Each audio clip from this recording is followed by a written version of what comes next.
Recording in progress. G'day YouTube.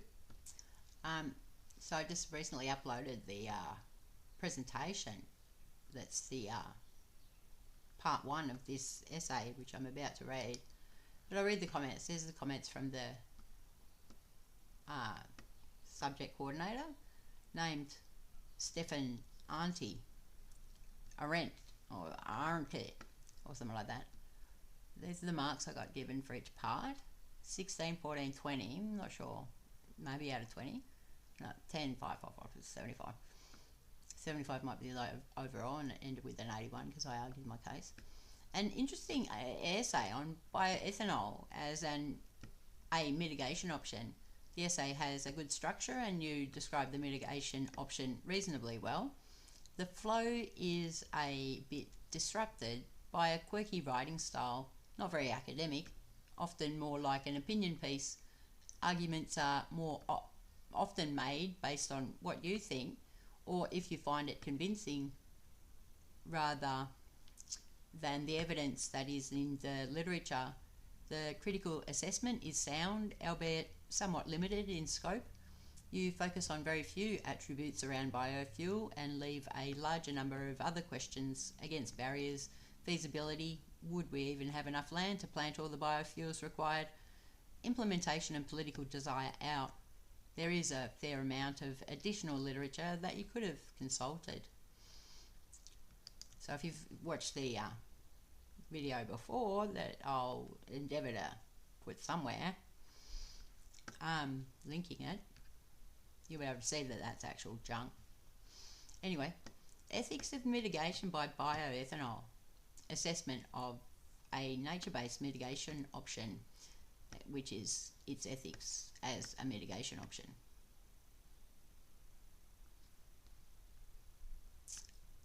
2,977, it was a 3,000 word. We couldn't go over 3,000, we could go anywhere under, but not over. 2020, it's now 2025. Table of contents, table of figures, background, energy, greenhouse effect, greenhouse affecting, Paris Agreement, biofuels, reduce greenhouse gas emissions, biofuels, mitigation, carbon intensity, case study, Brazilian bioethanol, carbon neutral, co-benefits, security, rural development, summative assessment, conclusion, reference list. Figures, table of figures, figure 1, carbon cycle, red numbers indicate anthropogenic greenhouse gas emissions in gigatons annually, yellow shows natural fluxes, white stored carbon, source NASA Earth Observatory 2011. Figure 2, biofuels overview, source Jeswani et al. 2020. Figure 3, global warming potential of first generation biofuels, land use change inclusive. This box plot graph shows red line as average global warming potential of petroleum-based fuels prescribed via European Renewable Energy Directive red. It shows extreme global warming potential of biofuels given land use change, source Jeswani et al. 2020. Figure 4, global warming potential of first generation biofuels, land use change excluded. Notice it is a close-up representation of the box plot. The x-axis on the side only records to 100, this one 300.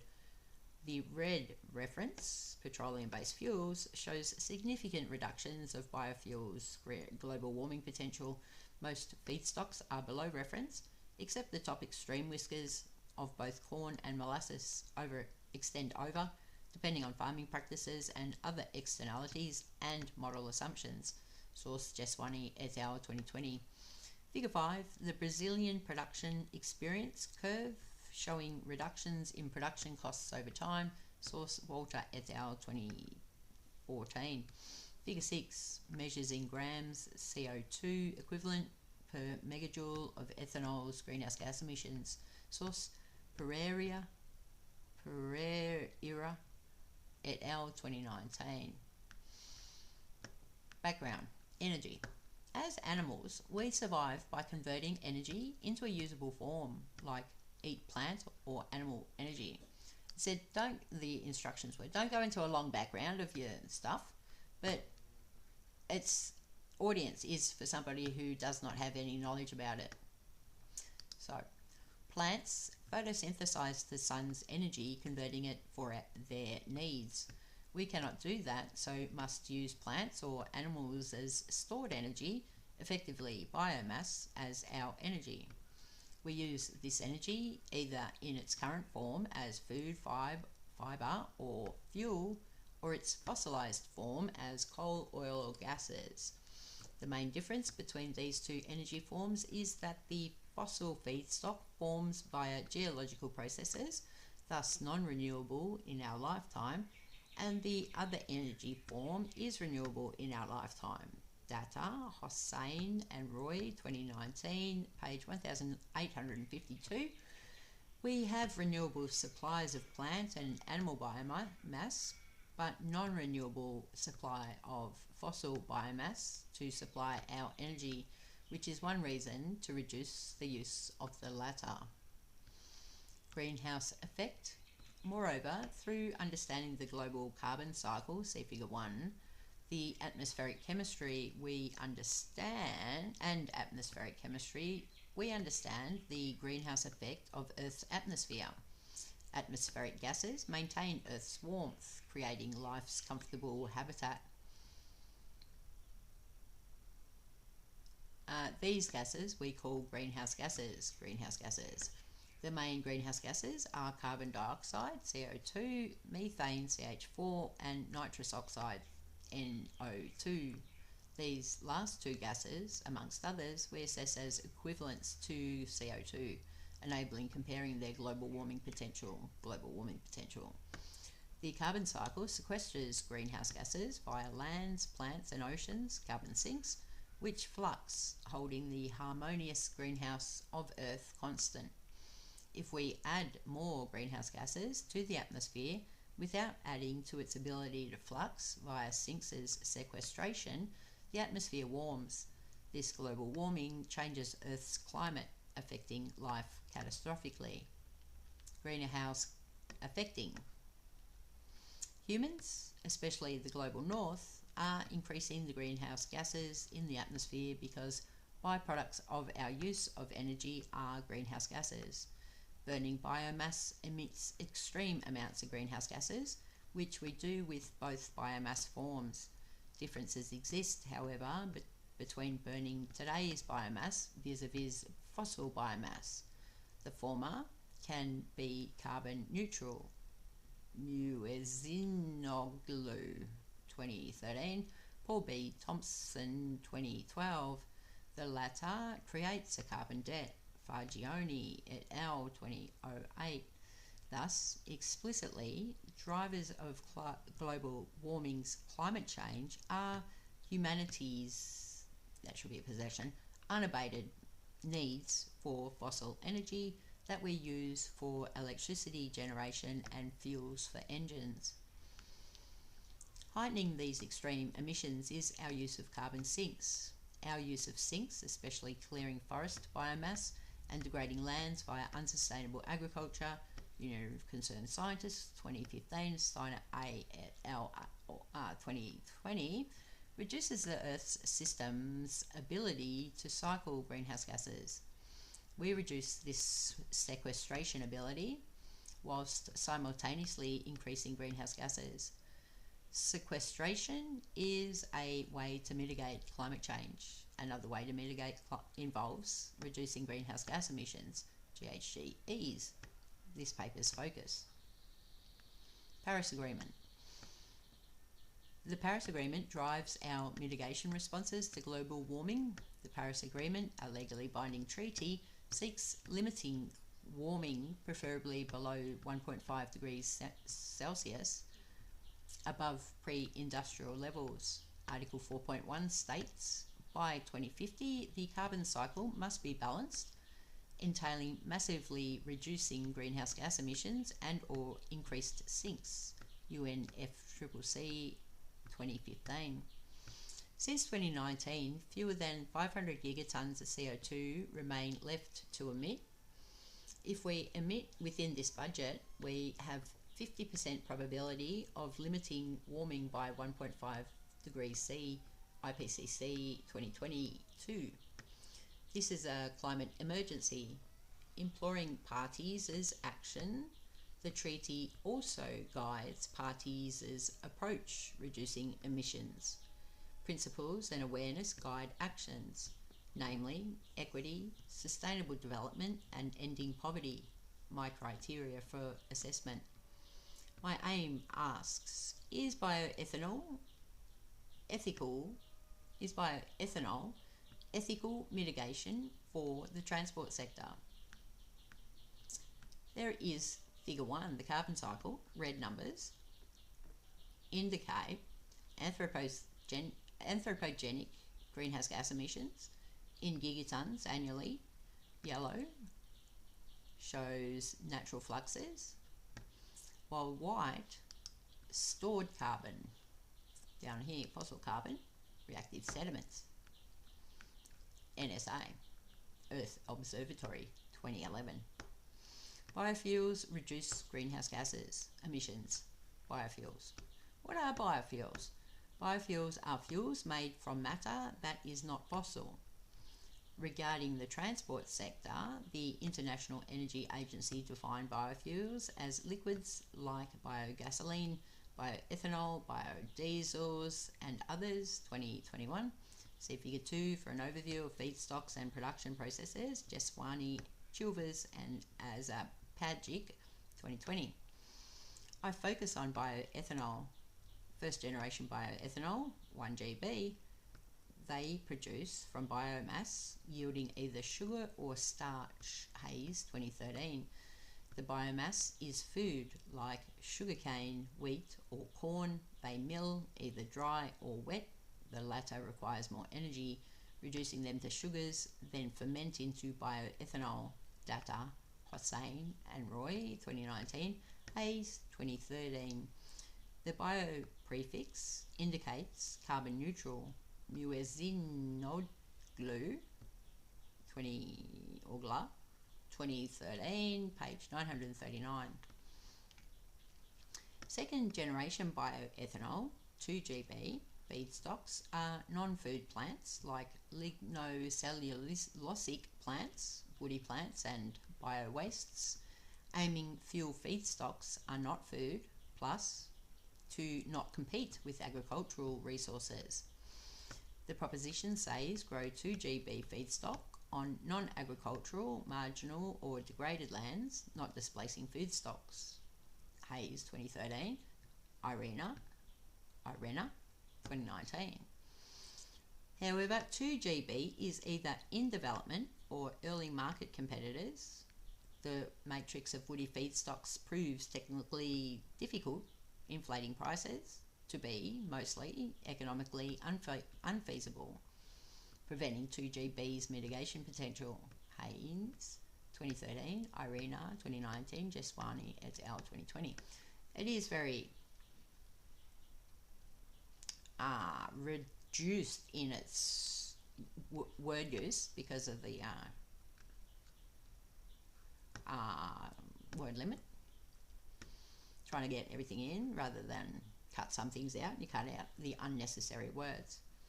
But burning energy, either form, produces extreme greenhouse gas emissions. How will bioethanol mitigate? Figure 2, biofuels overview. Source, Jeswani et al. 2020. First generation food crops, corn, wheat, sugar beet, sugar cane, palm oil, rapeseed oil, soybean oil, sunflower oil. Second generation energy crops, miscanthus, it's a plant, switchgrass, also a plant, poplar, a tree, willow, a tree. Did you know the willow root you can use as a root hormone when you take cuttings? Because you know willow is such a weed that it grows everywhere. That's why, because it's got a rooting hormone. Jack Rofa, I don't know it. Camelina, I don't know it either. Waste, corn stover, straw, manure, MSW, don't know what that is. Food waste, waste wood. And 3, microalgae, and there is a 4, which I can't recall at the top of my head. There is a 4. Production of biofuels, preparation, cultivation, harvesting, collection, drying, milling and crushing, processing, esterification, fermentation, like when you make your kombucha, Fikotropske, gasification, hydrolysis, methanization,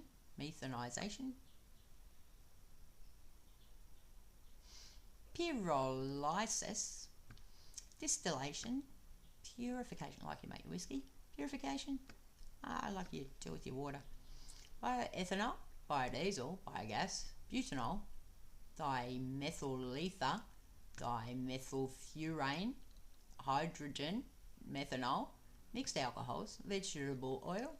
It's funny when people say, oh, I don't like fermented stuff, like your kombucha, but you like whiskey or alcohol. Byproducts, glycerine, darks, distillers, grain, electricity, heat, transport, energy, chemicals. That's the use. All right. Mitigation, carbon intensity. 2 elements of bioethanol help mitigation. The primary, most concentrate element is bioethanol's carbon intensity, CI, greenhouse gas emissions per unit of energy. Although this may seem like an easy calculation, that's like that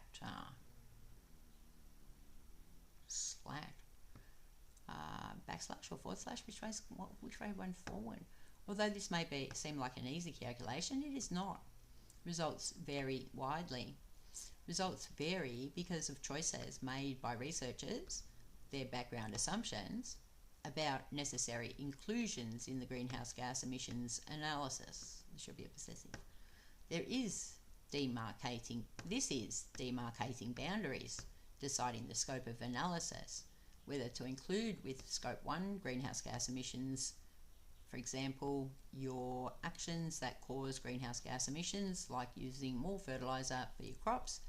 Scope 2, greenhouse gas emissions, indirect greenhouse gas emissions due to use of products like electricity, and scope 3, greenhouse gas emissions, direct, or how products produced are used by third parties, and indirect, how you use what you've purchased. The answer to these foundational assumptions, depends on aims of research, that is, the question driving the research. An example, results on bioethanol's global warming potential often report in different units of analysis. For example, global warming potential or mitigation potential. Expressed variously as a percentage or as mass, written as gigaton CO2 equivalent to the per megajoule to the power of -0, -1, I don't know what that means, -1, what's that do? Anyway, also with various units of measure. This variation in units of analysis and units of measure makes checking the credibility of published results exceedingly difficult. As an example, MOL 2007 advises both sugarcane and corn-based bioethanol have better carbon intensity, should be a comma there, yeah, than petrol. Sugarcane emits about 80%, corn 20 to 40% less than petrol. Brazil's measures look similar. Sugarcane ethanol, classed as advanced 1GB, first generation biofuel, reduces 59 to 91% greenhouse gas emissions, Walter et al. 2014, but we cannot be sure these figures respond to equal questions unless assumptions are detailed. Examples of assumptions affecting assessments' credibility and an example of differences in reporting measures, life cycle assessment models, are pertinent. LCAs. Various LCAs produce various results. Assumptions of models calculate into resultant global warming potential attributed to biofuels. Assumptions of models assumptions calculated into resultant global warming attributed to biofuels. That's very no. Many authors argue for including Scope 3 emissions, that is, in this instance, land use change, LUC. For example, direct land use change like deforestation, indirect land use change like bioethanol demand displaces food cultivation, both causing significant greenhouse gas emissions, plus land use change causing other environmental hazards like erosion, loss of soil fertility, increased water use, biodiversity loss, says Jeswani et al. 2020. Full stop. Finally, Michelle. Included such shows first generation biofuels is demonstrably worse than petrol. Bargioni et al. 2008, Cisco et al. 2016, EID 2008, Gonzalez 2018, Searchinger et al. 2008, IPCC 2014. This would be capitalised. Figure 3 represents 1 GB's life cycle assessments with land use change included, while other results show first generation biofuels to be better than fossil fuels regards global warming potential, reminiscent to Moll's 2007 finding, but this time expressed as grams of CO2 equivalent to the megajoule to the power of -1, not percent. Figure 4 represents first generation biofuels life cycle assessment without land use change. Go down below. Recently, Scully et al. 2021 used the GREET model, amongst others, to discuss how corn ethanol's carbon intensity,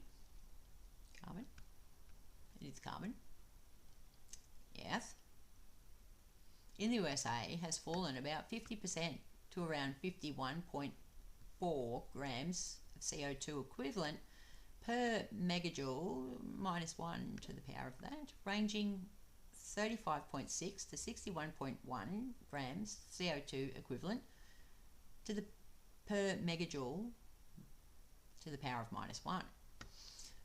Thus, depending on model assumptions and if land use change cause results to diverge about 70%. Could be causes, Michelle. Jeswani et al. 2020.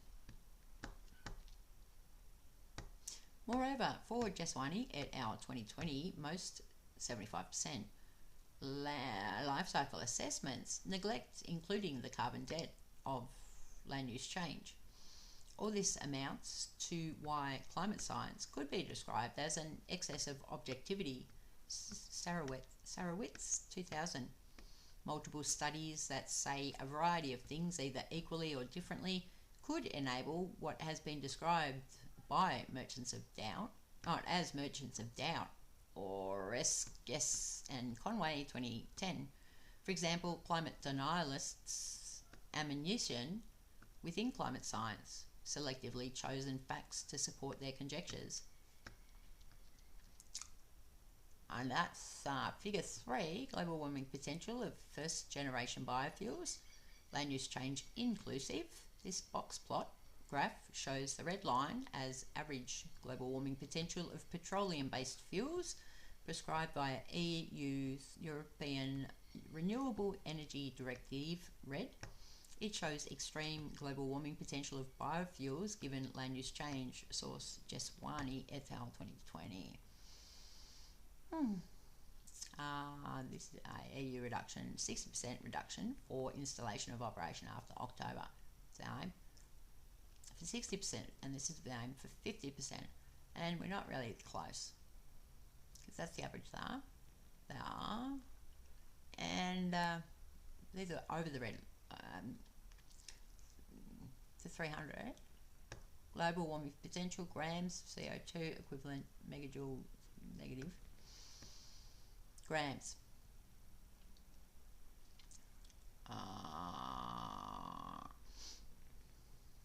That's the fossil fuels.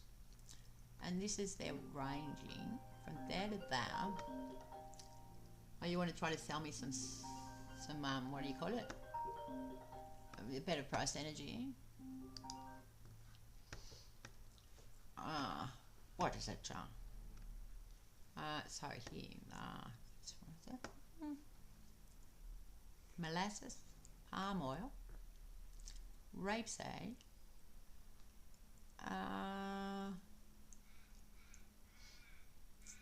these are good. Sugarcane, sugar beet, they're under. This still can be worked out over.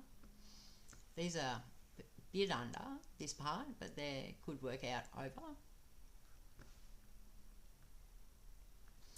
And this 120 global warming potential grams CO2 equivalent to the megajoule to the power of -1. And the red lines up there, it goes over molasses and corn. That's not too bad for that. And this is with land use change excluded, and that's inclusive.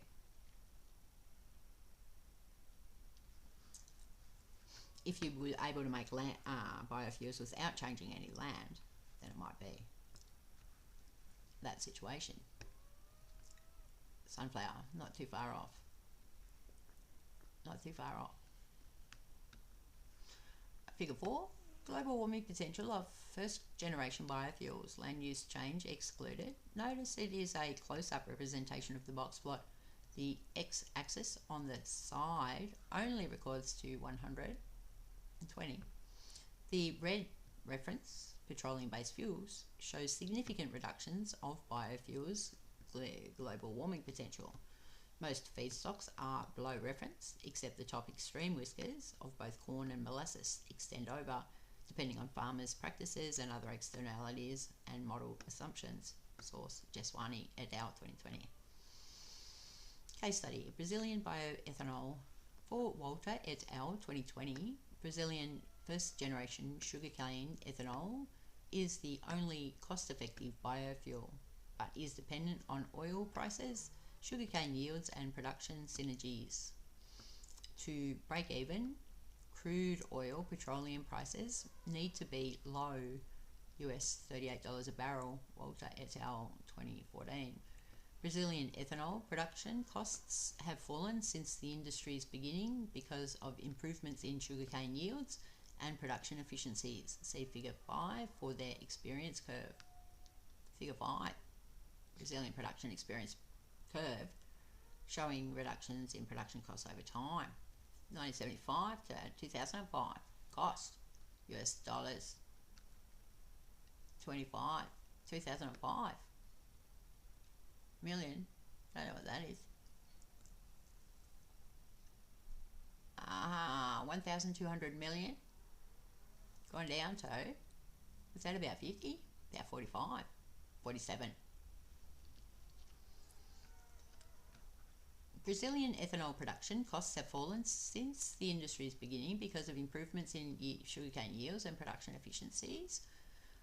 Feedstock sugarcane accounts for 60 to 65% of bioethanol's production costs. Walter et al. 2015. Feedstock is what they feed the fermenters, the sugarcane. This cost is why they aim to harness second generation biofuel processing that will enable use of sugarcane waste, which is usually left on the soil, as a sustainable agricultural practice, but that adds N2O to the soil that can cause acid rain with a low pH, aka acid, which may reduce N2O in soils. Sita, Eula, Bakken and Amson 1995, and the rain may act as a fertiliser. But N2O can cause ozone depletion. Nitrogen, 2O. 2O nitrogen, 1 oxygen. The ad illustrates the difficulty in assessing greenhouse gas emissions. Results depend on scope and boundary assumptions. Pereira et al. 2019 and Jeswani et al. 2020. First generation biofuels viability in the global south suggests local implementation for bioethanol modelled on Brazilian self-sufficiency may be useful. Modelled upon carbon neutral. The second element is the theoretical proposition bioethical is carbon neutral. Maezinogla 2013, Wyman and Hinman 1990. Theoretically, the feedstock growing sequesters their emissions burning. This contention, however, I find controversial. The carbon intensity of biofuels varies. This causes me to question the logics of the conjecture. It does not seem credible. Added to the variations already described, fossil fuel changes land use too, but does not sequester CO2. And my assumption is that sequestration is included in life cycle assessments. Thus, a number, even small like grams, shows they are not carbon neutral. However, I did not add the first principle of biofuels, its carbon intensity vis-a-vis petrols. Unconvinced, I turned to a study that harmonises differences between life cycle assessment models, Pereira et al. 2019. This study, Pereira et al. 2019, found when harmonised, results are comparable. See Figure 6 below. Figure 5 shows, under my assumptions, first generation biofuels are not carbon neutral. All models emit about 10 grams CO2 equivalent per megajoule, a very small number but not zero. The results show bioethanol is not carbon neutral.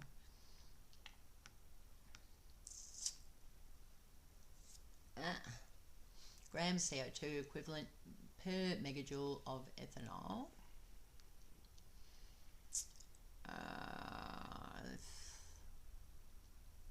Grit. Farming, ethanol production, feedstock transportation, ethanol shipping, ethanol ground transportation.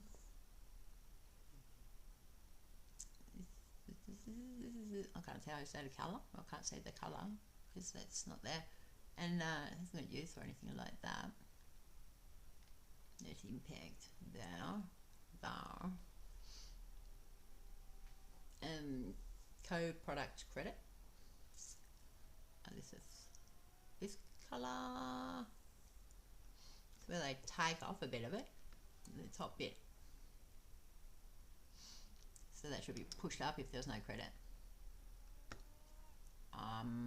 What's this? Grace. These are models that are assessing the CO2 equivalent. GREET was one model that I mentioned. Alright, measures in grams CO2 per megajoule of ethanol's greenhouse gas emissions source per 29. Even though I deny credibility to bioethanol as carbon neutral, it may still help mitigate because the transport sector is hard to abate because of residual emissions, Fast et al. 2018. Residual emissions are infeasible to abate greenhouse gas emissions due to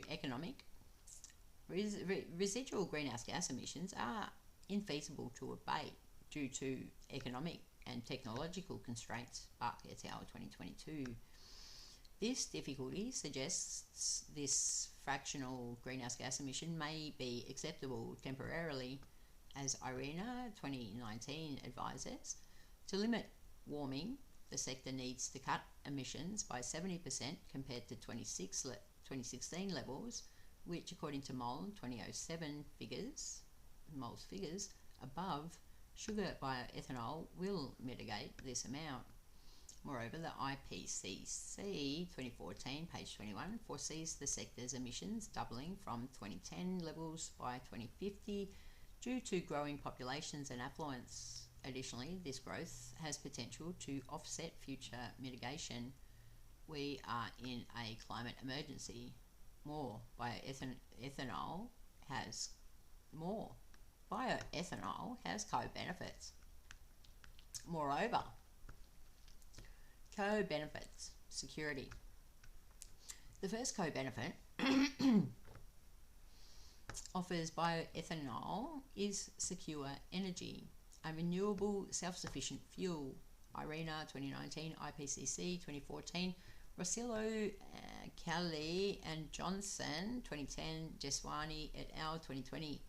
A good co-benefit with rising crude prices. We must, however, measure this against bioethanol's cost. As far back as Wyman and Hinman's 1990 analysis of ethanol as transport fuel, they concluded sugar and corn feedstocks too expensive. What happened in the 14 years to make corn economical feedstock? Thompson, 2012, surmises it was George W. Bush's Emergency Independence and Security Act of 2007. The act introduced tariffs on Brazilian bioethanol and created subsidies and targets to increase USA's bioethanol production. Bruchweiler and Hauser, 2008. They defended the act, USA, as energy security and patriotism. Paul B. Thompson, 2012. They defended the act as energy security and patriotism legitimated as climate change mitigation. They created markets and subsidies, ensuring profitability, albeit masking unsustainability that ought to prevent implementation. Rural development. This brings us the second co-benefit proposed. Job creation for rural areas, Jeswani et al. 2020.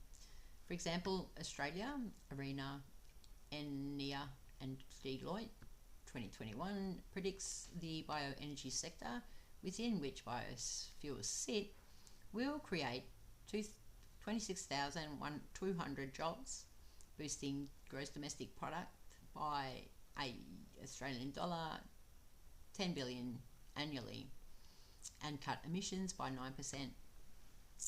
This proposition is contentious too for Australia and the globe. Firstly, sugarcane plantations growth into transnational conglomerates originate from liberalism's colonial slave trade, Aliwert 2013. This legacy continues. Petro and Cornell 2018, where plantations in Indonesia recreate life for customary villages now governed by plantations' transnational conglomerates, Jergevex 2022.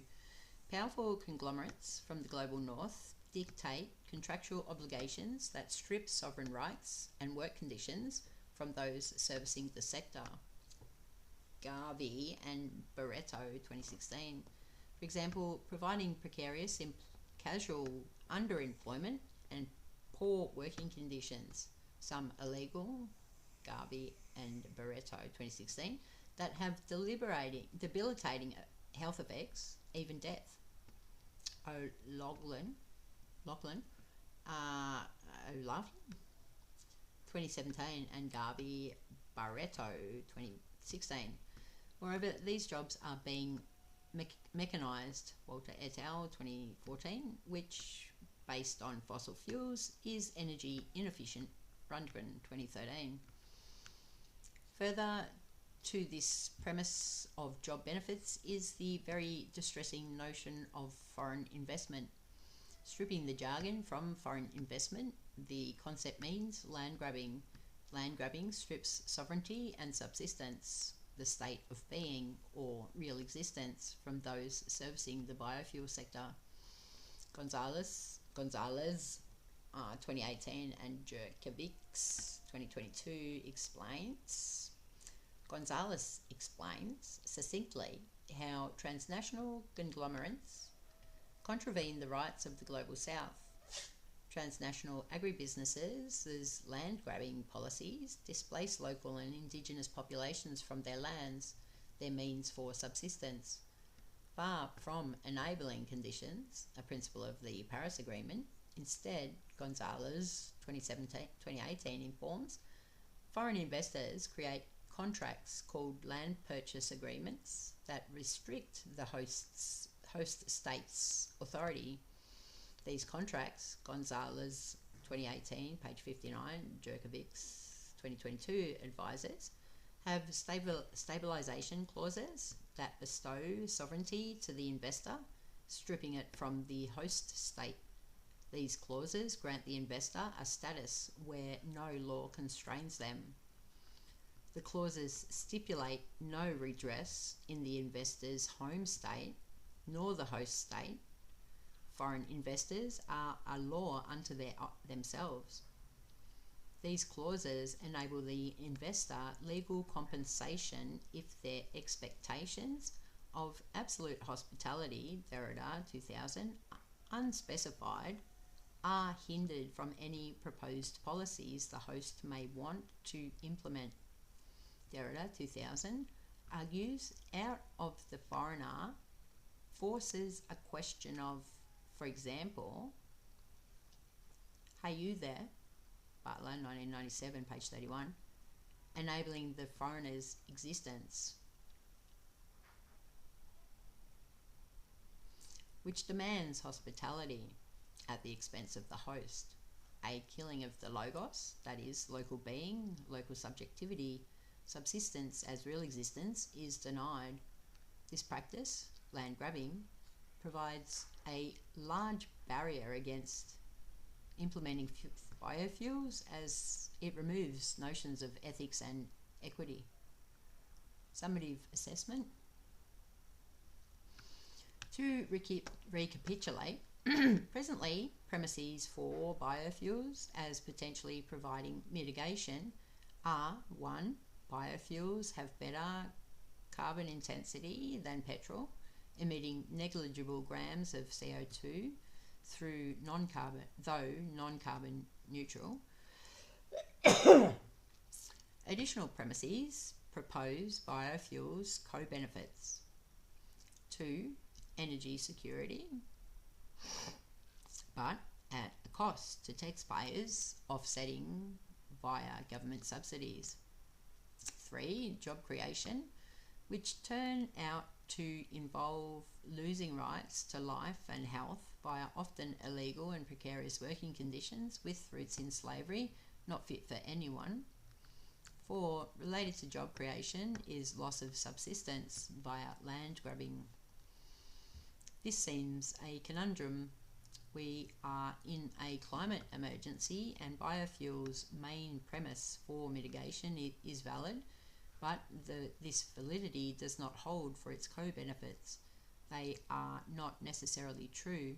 So biofuels as a mitigation option with these arguments is not a sound argument. Nevertheless, this state of emergency may require some sacrifices, for example, loss of liberty. Utilitarians would concur sacrifice for the greater good. Kant would disagree. People have rights of dignity, thus people are ends, not means. Thankfully, there are excursuses to call upon. For example, the highly contentious fuel versus food debate, Monibot, 2007, 2004, 2012, Tomei and Halliwell, 2016, EID 2008, Rosillo, Kelly, Johnson 2010, which concludes that first-generation biofuel displaces food and causes food prices to rise, creating more hungry people, EID 2008. While it is possible to argue that increases in food prices benefit 80% of hungry people because those 80% produce food themselves, thus receive better income from food price increases, and the further possibility 2GB technology may turn wood waste into digestible stuff that, with impetus, could become a food for humans. Paul B. Thompson. I do not, however, see them as necessary addendums. The Paris Agreement specifies mitigation be underpinned by 3 principles: equity, sustainable development, and poverty eradication. Clearly, the proposal of biofuels as an option to mitigate climate change contravenes these principles, especially equity and ending poverty. Conclusion.